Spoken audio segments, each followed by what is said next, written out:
Welcome to Tribe Talk, everyone. You're here with Laura Neal and Rachel Evans. And today we're talking about how to get back into routine after the Christmas break.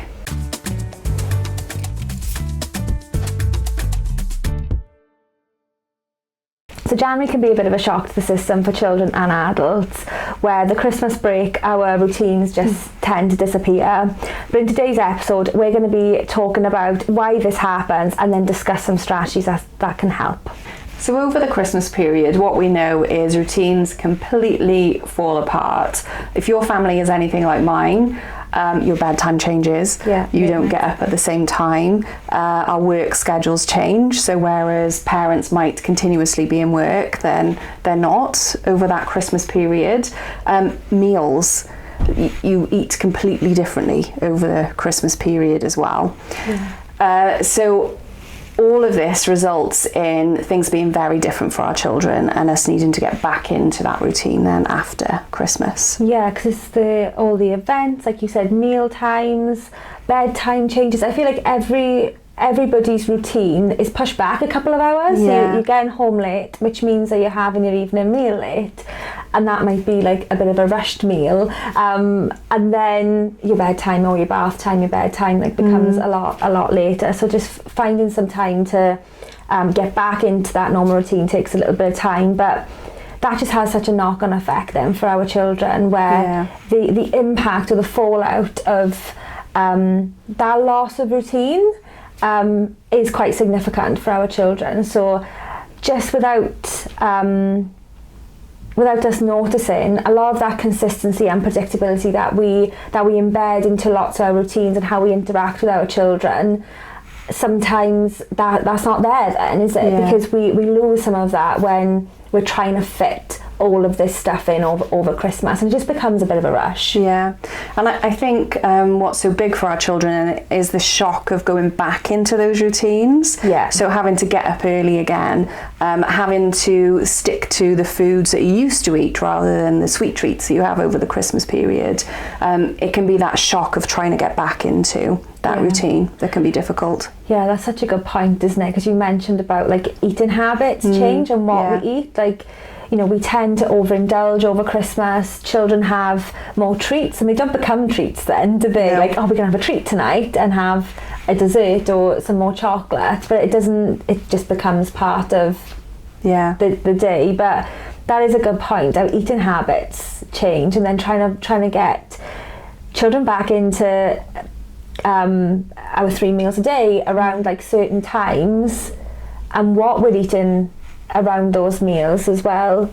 It will take a little bit more time if we're trying to get them to eat a little bit more veg or like a varied diet, and not just the treats and the desserts. So it takes a little bit of time. So this is what we call behaviour drift, isn't it? So we know over Christmas that generally the environment looks so different. So we've already described like a couple of different things that happen, events.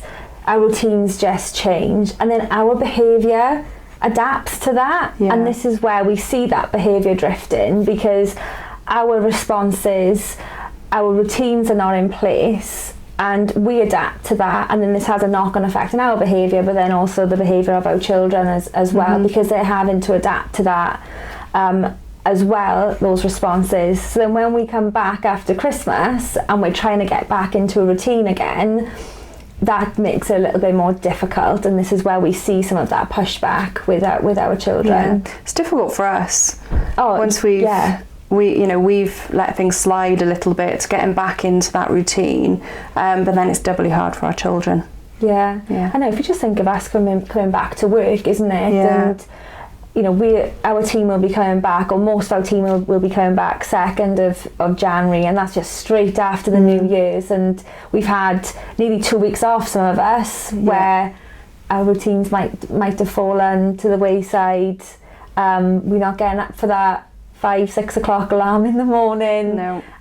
So having to get back into that, I know some colleagues start setting their alarm a couple of days before having to come back, so they're used to like getting up at that time, getting the children ready and out of the house as well. So for our children and families, it's even more difficult. Yeah, and I think just the stress of that as well, because once you can feel it in work. Like if you've been off for a couple of weeks, you worry about coming back. Like what's it going to be like when I come back? Is everything going to be the same? Will things have changed? Will I be able to do this? You get kind of all those thoughts going on in your head, and then your child does as well, and we forget sometimes, I guess, that our children also have those thoughts. Yeah, and I think that's all we wanted to talk about today is our expectations as parents and carers as well, that we know this is going to be tricky, a tricky time, so manage our expectations around that. We're going to see some behaviours that are bubbling, but we're confident in how we're going to manage that. So some of the behaviours that we might see in the first couple of weeks, isn't it, is when we're trying to embed some of those routines back in, transitions might be a little bit difficult. Children might be a little bit more tired while they're getting up for the school bus and following their morning routine, or even some of those behaviours around them wanting to be with us a little bit more, because they would have had 2 weeks off from school where they had undivided attention, but now there's they have to go back to school, and they might present with a little bit more clinginess towards you. And non-compliance. It's like some of those behaviours start to creep in a little bit, but that is completely normal. Yeah, and I think just thinking on that basis that demands will be introduced when there's probably been no demands for, and not only no demands, additional things during the Christmas period. And this is where I think it can be a holiday that's even more difficult than the other holidays of the year, because they have more fun stuff, they have more treats, they have toys, and then they're back into school and demands are placed on them again. Yeah. It's the frequency of those demands come in. But when you were talking then, I was thinking about just routines in general and also demands. But I don't think it's quite common for families to have like, let's have a duvet day, let's have a pyjama day. Yeah. And even just that one instruction of, let's get up. Yeah. 7 o'clock, let's eat our breakfast, let's get dressed. That just, for a child that have had a couple of pyjama days and we've just been playing with toys, that's really hard to get back into that, isn't it? Yeah. So, we have to have realistic expectations that, and we can do stuff, before, over the Christmas period we talked about it in our Christmas podcast, isn't it? In having, trying to keep a lot of your routines consistent and things, but if they do fall apart, it's we can get back to that place. Yeah.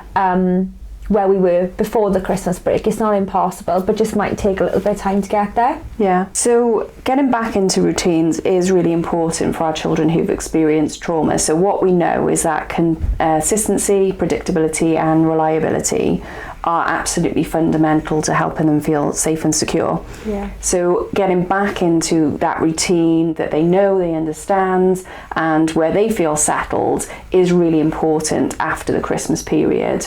But how we do it is often something that's up for debate, because it can be really tricky to get back into that routine. So we're going to go through a few things that you can do to get back into things.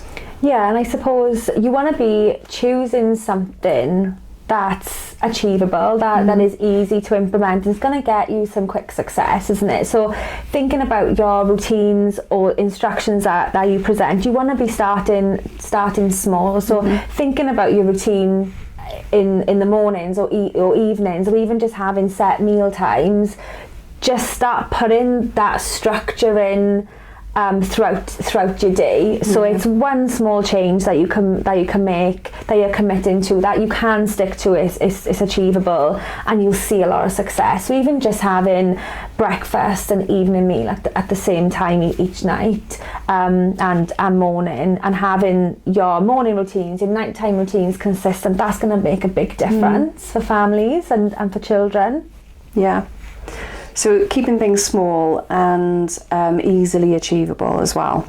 Yeah. So things like, if you're asking your child to get dressed, do you lay out the clothes for them to make it more easily achievable for them? I think that's a really good point, because we talk about the amount of effort that children have to go in, and especially when we're teaching new skills or we're having to re-establish some routines, we want to make it as easy as possible for them to engage in that. So taking a little bit of, we call it response to effort, don't we? So we want to reduce that as much as possible. So if we need to give a little bit more help and a little bit more prompts during that time, that is absolutely okay. Let's just make it easier for them initially, and we can figure that out. The goal is to get up, get dressed, get out of the house, and in school on time. So if we can achieve that, we have won for the day. And then some other things to consider as well are around our language and how we are presenting demands, how we are setting up instructions as well. So keeping our messaging consistent. So how we present in any type of instruction remains consistent, but also how we're responding to those wobbles and behaviours consistent as well. So children know that you're saying what you mean and mean what you say. That will also make a big difference. So, and it is as basic as keeping your language consistent all the time with children, and not changing what you're doing. So it comes back to that consistency and predictability. But if we get pushed back, we can drift from what we're doing. So we need to make sure we're keeping that consistency as much as we can. Because I think that is easy to do when we're feeling the pressure after Christmas and trying to get back to work, and it's quite easy for parents and carers for our emotions to even become a bit more heightened. I think because people don't like January as well. People don't like, apart from you, Laura. Apart from me. You love January. I That's love your January. favourite month. My favourite month of the year. But the team do always tell me that they don't like January. So I can imagine, and the weather isn't good in January. It's dark, it's wet usually, so people can start to feel a little bit down. The finances from Christmas are usually hitting you. So many other things that go on and just contributes to the stress. So the last thing parents need is a bit of pushback from their child. They don't want to go to school and get on that school bus in the morning. So it is easy for us to kind of react to what's being presented in front of us. But if we commit to, this is how I'm going to respond when this behaviour happens, it's going to make a big difference. So we have touched on this as we've been talking as well, but I think it's really important to highlight that as parents and carers, we've got to manage our expectations around this. So not only do we know that when we're trying to rebuild some of that routine and get back to normality after Christmas, we're going to get a little bit of pushback. So I think even if we are thinking, okay, it's going to be a little bit difficult, but we're going to get through it, because you will get through it. And by starting out small and building on that, but also just focus on those small wins, is so important, because we can distract from the fact that, oh, my child did this before and they should be able to do it now, and that doesn't always happen. We have to reteach or provide a little bit more support, but take those small wins and keep on telling yourself that you as a family or your child is making a small win, to celebrate that, because otherwise you can get bogged down into, oh, they're not doing this still. And I think it's easy to think, oh, well, they know how to do this, they've done it before, they just need to start doing it again, when actually it's a whole new experience for them. So we need to give them time to get used to the same routine again, often. I think this is a time that we get quite a lot of feedback from families as well, when they say, we've just had the worst time off, or we've seen a massive spike in behaviour. And that's really common for our children. And we talk about this in our tribe training, don't we? Where we're making a bit of progress, but then we get this spike out of nowhere where we see an increase in behaviour, and we deal with that. And then we move on and we see another spike. And it's really hard for parents and carers to, when we're on this winning streak, when behaviours increase. But again, that's expected. We call this spontaneous recovery, where we see decreases in behaviour, but then we see a spike for no apparent reason. But we just know with the children that we support, that is the trajectory of skills being learned or behaviours reducing, that's like an expected pattern of behaviour. So just, if we tell ourselves to expect it, it takes the pressure off us by and not placing any blame that we're doing anything wrong. So yeah, it is likely to happen, but if we plan for it, we can be a lot more successful in making sure that time where we're in the peak is a lot shorter. Yeah, so essentially what you're saying is expect spontaneous recovery of difficulties, ride them through. And stick to your plan. If anybody is receiving any support as well from our team or behaviour analysts, then talk about that, because that's what I'd expect my families to do, is if they're having any sort of difficulty, then instead of throwing out all your interventions and all your strategies, have that conversation with your consultant, because they'll be able to guide you through that. And often the message is, just keep doing what you're doing, you're not doing anything wrong, we're just going through a period of spontaneous recovery. We don't need to throw out our intervention. Okay, to finish off, we have a question from the team, and the question is, how long should it take for a child to get back into a routine after Christmas? So if we just look at the Christmas break, it's over a short period of time, and if we're talking about children that were doing, particularly well, or we had lots of routines in, we were getting like a lot of success, my advice that I give to families is that we're only seeing those behaviours over a short period of time. So if we're thinking about learning history, we're talking about a learning history of a behaviour happening over 2 weeks. So it's not going to take that long to undo some of those behaviours.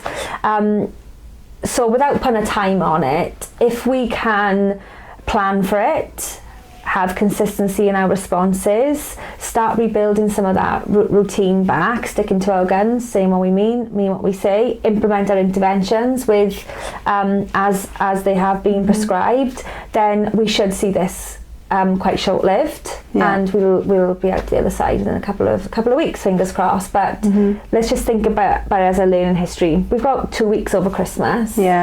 It won't take years and years to fix, is what I'm trying to say. So remember that after the Christmas period, it can take time to readjust. When you're getting back into your routines, keep things as simple as possible, celebrate those small wins, and just have those realistic expectations for our children, while recognising that spontaneous recovery is really likely, and we just need to ride that through. So if you want more information about trauma-informed care in practice, then subscribe to Tribe Talk.